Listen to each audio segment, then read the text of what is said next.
ஓம் சக்தி. அருள் வாக்கும் அனுபவங்களும். அன்னையின் அருள் மழையில் ஓர் இனிய பயணம். சக்தி கே. சுலோச்சனா, சிங்கநல்லூர். அன்னையின் மகிமைகள் எங்கே, எப்போது, எப்படி வெளிப்படும் என்று யாரும் சொல்ல இயலாது. எல்லாம் அவளுடைய திருவுளப்படிதான் நிகழ்கிறது. கடல் நீர் ஆவியாகி, மேகமாகி, மழையாகி, நதியாக மாறி மக்களை வாழ வைத்து மீண்டும் கடலையே அடைகிறது.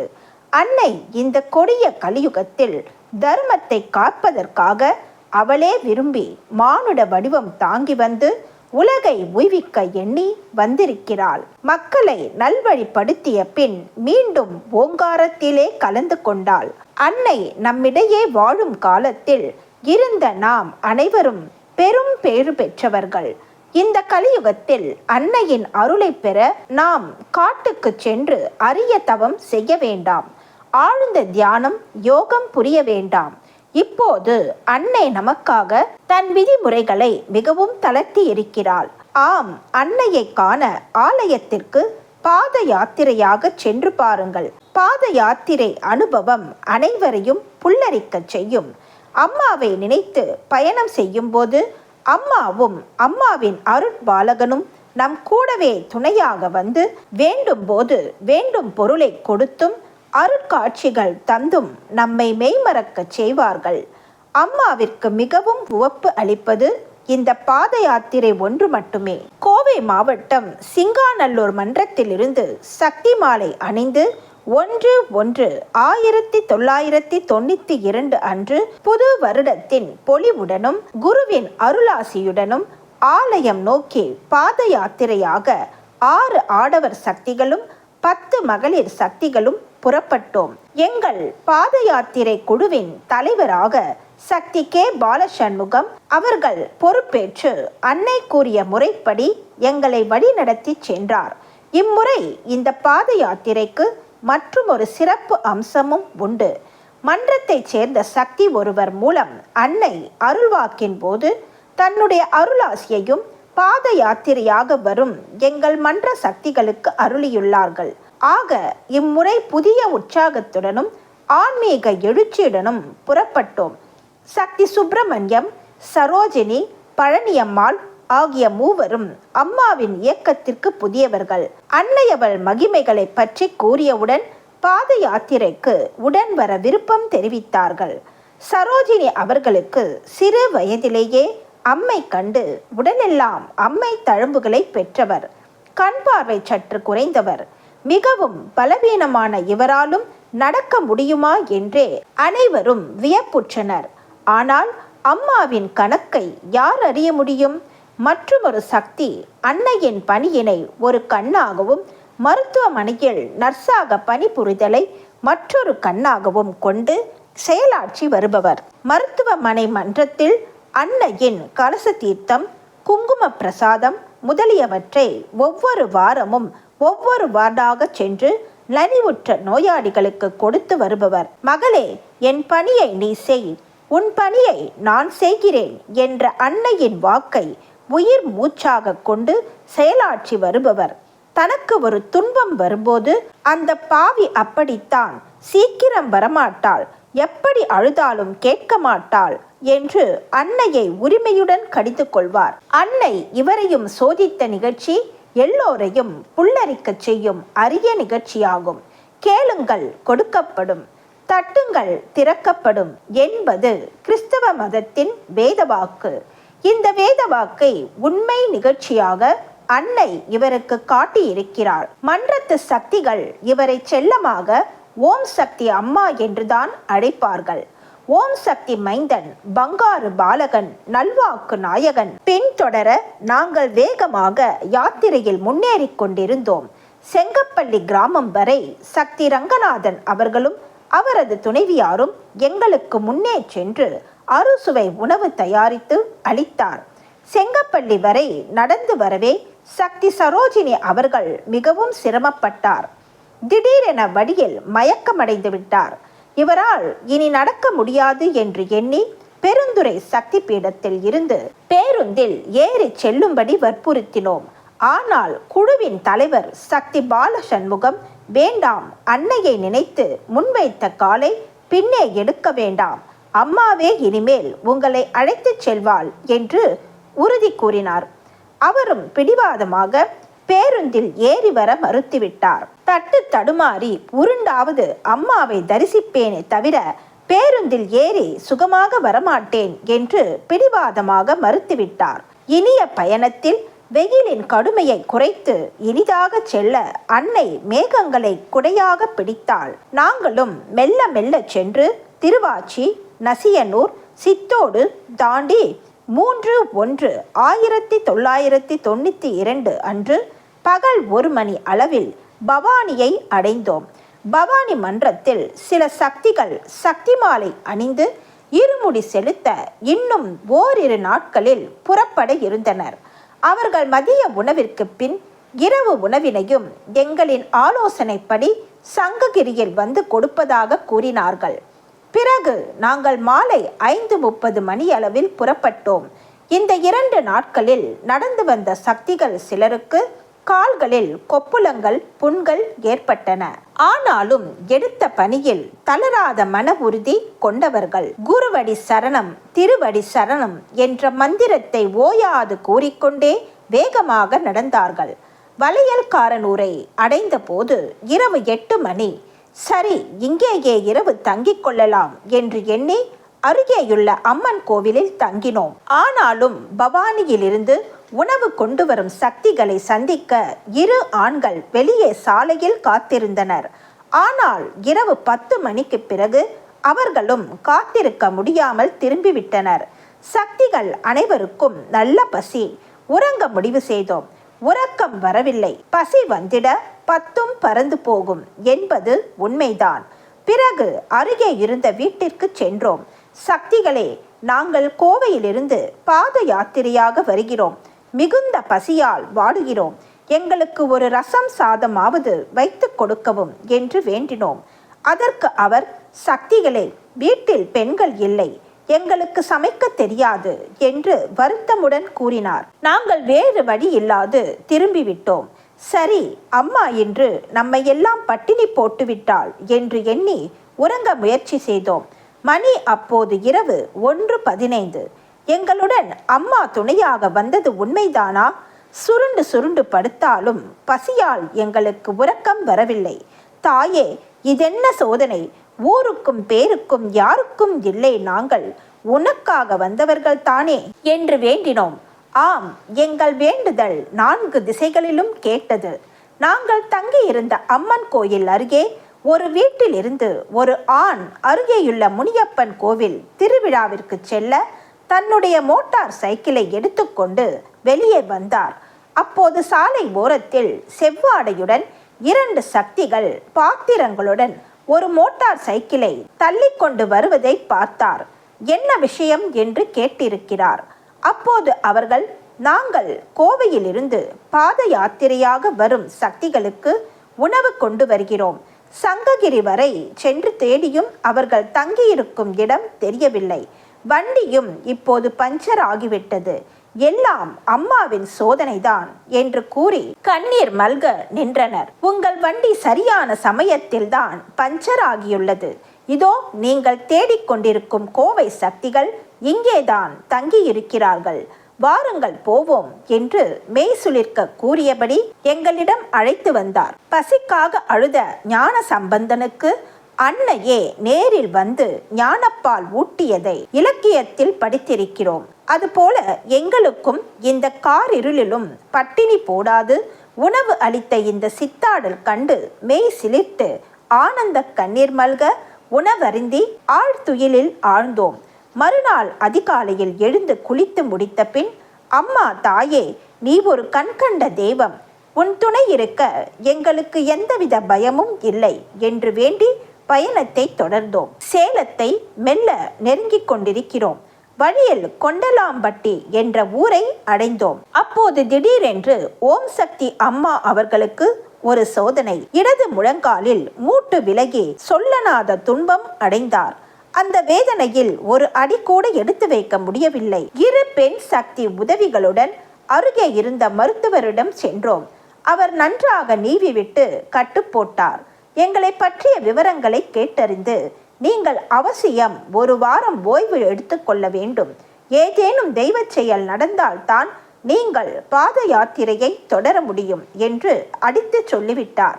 ஆனால் அந்த சக்தியோ, குருநாதா, நீ இருக்கும்போது ஒரு கவலையும் இல்லை. நான் நடக்க முடியாமல் போனால் அதனால் வரும் வேதனையும் துன்பமும் உனக்குத்தான், அது என்னுடைய கவலை இல்லை என்று உறுதியாக கூறிவிட்டு நடக்கத் தொடங்கிவிட்டார். ஆனால் ஒரு அடி எடுத்து வைத்ததும், தாயே, வலி பொறுக்க முடியவில்லை, அடிப்பாவி, இது நியாயமா, நீயும் ஒரு சக்தியுள்ள தெய்வமா என்று திட்டத் தொடங்கிவிட்டார். இருந்தாலும் அழுது புலம்பியபடியே ஒவ்வொரு அடியாக எடுத்து வைத்தார்.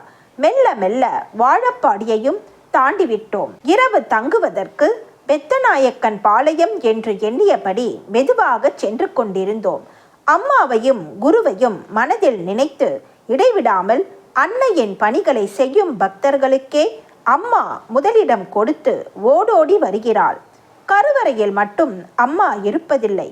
கழிவறையை சுத்தம் செய்யும் தொண்டனின் மனதிலும் அம்மா இருக்கிறாள். அந்த சக்தியின் தன்னலமற்ற பணிகளை அம்மா என்றைக்கோ பரிபூரணமாக ஏற்றுக்கொண்டு விட்டாள். இப்போது அவர் உரிமையோடு திட்டுவதையும் புலம்புவதையும் மன நிறைவுடன் புன்னகையுடன் ஏற்றுக்கொண்டு உடன் வந்து கொண்டிருக்கிறாள்.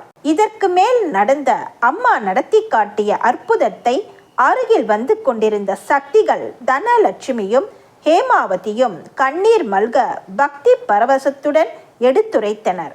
அன்று 6/1/1992 மாலை சுமார் 7 மணி இருக்கலாம்.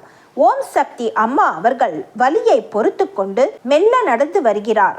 நாங்கள் குருவடி சரணம், திருவடி சரணம் என்று மந்திரத்தை கூறிக்கொண்டே அவருடன் நடந்து வருகிறோம். பிறகு கவசம் படிக்க ஆரம்பிக்கும் போது மெதுவாகத்தான் படித்தேன். ஆனால் எங்களையும் அறியாமல் வேகமாக படிக்க ஆரம்பித்தேன். அப்போது ஓம் சக்தி அம்மா தன்னை யாரோ பின்னால் இருந்து தள்ளி விடுவதாக கூறினார். பிறகு முழங்காலை முனைந்தே காக்க, மூத்தாலை முட்டி காக்க என்ற வரிகளை படிக்கும்போது அவர் திடீரென்று ஓட ஆரம்பித்து விட்டார். அவருக்கு அன்னையின் அருள் வந்துவிட்டது போலும். கைகளை நன்றாக வீசிக்கொண்டு கம்பீரமாக, ஆனால் மிக வேகமாக நடக்க ஆரம்பித்து விட்டார். நாங்கள் அவருடன் நடக்க முடியாமல் ஓடினோம். பயத்தில் கவசம் படிப்பதை நிறுத்திவிட்டோம். அப்போது அவர், ஏண்டி மந்திரங்களை நிறுத்திவிட்டாய்? உங்கள் எல்லோரையும் கால்வலி தெரியாமல் நான் அழைத்து செல்கிறேன். இப்போது நான் மிகவும் சந்தோஷமாக இருக்கிறேன். உடனே மந்திரத்தை படியுங்கள் என்று திரும்பி பார்த்தார். ஆஹா! அப்போது நாங்கள் கண்ட காட்சி, அவர் முகத்தை சுற்றிலும் ஒளி வலயங்கள் அற்புதமாக காட்சி கொடுத்தன. நம் வீட்டில் உள்ள தெய்வ படங்களை பார்த்தால் தெய்வங்களின் திருமுகத்திற்கு பின்னால் மஞ்சள் நிறத்தில் ஒரு வலயம் தெரியும். அதை போலவே அவர் முகத்திலும். அதை பார்த்து பக்தி பரவசத்துடன் பயந்து விட்டோம். கண்களில் நீர் நிறைந்து விட்டது. அம்மா, தாயே என்று கதறி அழுதோம். அப்போது அந்த சக்தியும் ஆவேசம் குறைய பெற்று அப்படியே நின்றுவிட்டார். உடல் நடுங்க நாங்கள் கூறியதை கேட்டு அம்மா, தாயே என்று அழுதார். அவருடைய வேண்டுகோளை ஏற்றுக்கொண்டு முழங்காலையும் முட்டியையும் அன்னை காத்து அருளினார். இவ்வாறு அவ்விரு சக்திகள் மெய் சிலிர்க்க எடுத்துரைத்தார்கள். அப்போதிருந்து அவருக்கு முழங்கால் வலி கதிரவனை கண்ட பனி போல மறைந்துவிட்டது. ஆம், அன்னை ஆணையிட்டால் எந்த அற்புதமும் நடக்கும். அசையும் பொருள் அசையாது நிற்கும், அசையாது நிற்கும் பொருள் அசையவும் செய்யும். அண்ட சராசரங்களும் அவளுக்கு கட்டுப்படும். ஓம் சக்தி அம்மாவின் ஆவேச நிலை கண்டு எல்லோரும் அவரை பார்க்க, அக்காட்சியினை பார்க்க ஓடிவிட்டார்கள். இறுதியாக தனித்து விடப்பட்டவர் சக்தி சரோஜினி அவர்கள். இருட்டில் துணையில்லாமல், கண் பார்வை சரியாக தெரியாமல் திகைத்து ஒரே இடத்தில் நின்றுவிட்டார். போதா குறைக்கு எதிரே வரும் வாகனங்களின் பிரகாசமான விளக்கு வெளிச்சமும் அவரது கண்களை கூசச் செய்தது. அப்போது அவர், தாயே லோகநாயகி, என்னிடம் கூடவா உன் விளையாட்டு? அவருடைய பக்தி பரவச நிலையை காண முடியாமல் செய்துவிட்டாயே. ஆலயம் வந்து இன்னும் உன்னை பார்த்ததே இல்லை. நீ எப்படி இருப்பாய் என்றே எனக்கு தெரியாது. இந்த கும்மிருட்டில் நான் எப்படி தனியாக செல்வேன் என்று அழுது புலம்பினார். கண்களில் நீர் பிரவாகமாக ஓடியது. அந்த சக்தியின் அழுகுரல் 4 திசைகளிலும் கேட்டது. அப்போது ஒரு அற்புத காட்சி. கண்களை கூசச் செய்யும் மிகுந்த ஒளி பிரவாகம். 1000 சூரியன்கள் ஒன்று சேர்ந்தாற் போல ஒளி வெள்ளம். அந்த ஒளியில் செக்க செவேலென்று சிவப்பு நிறத்தில் ஒளிக்கதிர்கள் 4 பக்கமும் தெரித்தன. நடுவில் சுயம்புவின் அற்புதமான காட்சி தெரிந்தது. அன்னையின் பூரண அலங்காரத்துடன் நடுவில் 3 பட்டைகளுடன் குங்கும பொட்டு வைத்தபடி சுயம்புவின் காட்சி கண்டு சக்தி சரோஜினி கண்களில் நீர் மல்க, மெய் நடுங்க, தாயே, நீ சக்தியுள்ள தெய்வம்தான். அந்த அற்புத காட்சியினை கொடுப்பதற்குத்தான் இடையில் என்னை பாத யாத்திரையை நிறுத்தாமல் தொடரச் செய்தாயா? ஆஹா, உன்னுடைய கருணையே மிகுந்த அற்புதமானது என்று அழுதவாறு கூறியபடி மெல்ல நடந்து மற்ற சக்திகளுடன் சேர்ந்து கொண்டார். அதே நேரத்தில் சக்தி சுப்பிரமணியம் அவர்கள் எல்லோருக்கும் முன்னால் சென்று கொண்டிருக்கிறார். தனியாக அன்னையின் நினைவிலேயே சென்று கொண்டிருக்கிறார். அவருக்கும் அப்போது அன்னை ஒரு அற்புதமான காட்சியினை கொடுத்து அருளினாள். அவருக்கு முன்னால் செவ்வாடையுடன் பூரண அலங்காரத்துடன் தலை விரித்தபடி கையில் சூலாயுதத்துடன் அம்மா சென்று கொண்டிருந்தார்கள். 1000 ஆண்டுகள் தவம் செய்தாலும் காண முடியாத அன்னை இதோ பாத யாத்திரை வரும் சக்திகளுக்கு உடனே காட்சி கொடுத்து அருள்பாலித்தாள். மேலும் அந்த சக்திக்கு அந்த அன்னையின் திவ்ய தரிசனத்தில் சூலாயுதம் மட்டும் மின்னலை போல பிரகாசமாக ஒளியுடன் வீசியது. என்ன செய்வது என்று தெரியாமல் அப்படியே நின்றுவிட்டார். சற்று நேரத்தில் தனித்தனியாக சென்று கொண்டிருந்த நாங்கள் அனைவரும் அன்னையின் தெய்வீக காட்சியால் ஒன்று சேர்ந்தோம். அம்மாவின் அற்புதங்களை ஒருவருக்கொருவர் கூறிக்கொண்டு பக்தி பரவசத்துடன் ஓம் சக்தி பராசக்தி என்று முழக்கமிட்டபடி நடந்தோம். இரவு சுமார் 9:30 மணியளவில் பெத்தநாயக்கன் பாளையம் அடைந்து உணவருந்தி ஓய்வு பெற்றோம். பின்னர் மறுநாள் காலை 7/1/1992 அன்று குளித்துவிட்டு இனிய பயணத்தை மீண்டும் தொடர்ந்தோம். வழியெல்லாம் அன்னை தொடர்ந்து வருகிறாள் என்ற துணிவில் வேகமாக நடை போட்டோம். கால்களில் ஏற்பட்ட கொப்புளங்களையும் புண்களையும் பொருட்படுத்தாது சென்று கொண்டே இருந்தோம். செவ்வாடை தொண்டர்களுக்கு சென்ற விடமெல்லாம் சிறப்பு. வழியெல்லாம் சக்திகளுக்குத்தான் எத்தனை வரவேற்பு, எத்தனை உபசரிப்பு. ஓம் சக்தி என்று சொல்லுக்குத்தான் எத்தனை உயிர் துடிப்பு. அம்மா, உன் சக்தி ஒளி ஒரு நாள் உலகெல்லாம் தெரியத்தான் போகிறது. எங்கெங்கும் காணினும் சக்தியடா என்ற கூற்று ஒரு நாள் உண்மையாகும். அனைத்து மதங்கள் சாதிகள் வரவேற்று அறுசுவை உணவு கொடுத்து தங்கும் இடமும் கொடுத்து உபசரிப்பதில் தான் எத்தனை போட்டிகள், ஆர்வங்கள். இவ்வாறு அன்னையை பரம்பொருளை போற்றிக்கொண்டே வேகமாக நடந்து 13/1/1992 அன்று மதியம் 2 மணி அளவில் மருவத்தூர் மண்ணை மிதித்தோம். மருவத்தூர் மண்ணை தொட்டவுடன் காலில் இருந்த புண்கள் கொப்புளங்கள் இருந்த இடம் தெரியாமல் போய்விட்டன. அம்மா, உன் வாசலிலே மண்ணெல்லாம் திருநீரு என்ற மந்திர சொற்கள் உண்மைதான். சுமார் 420 கிலோமீட்டர் நடந்து வந்த களைப்பே தெரியவில்லை. எல்லா சக்திகளும் வரிசையாக சென்று இருமுடி செலுத்தி அன்னையை தரிசனம் செய்தோம். கருவறையில் இருந்த அன்னையோ இந்த பூனையும் பால் குடிக்குமா என்பதற்கேற்ப ஒன்றும் தெரியாத அப்பாவி போல் புன்சிரிப்புடன் அமைதியாக கொலுவீற்றிருந்தாள். பின்னர் எல்லா சக்திகளும் குளித்துவிட்டு ஆலயத்தில் ஊர்வலம் வந்தோம். அப்படி ஊர்வலம் வந்தபோது சக்தி பழனியம்மாள் அவர்களுடைய மூக்குத்தி திடீரென்று காணாமற் போனது.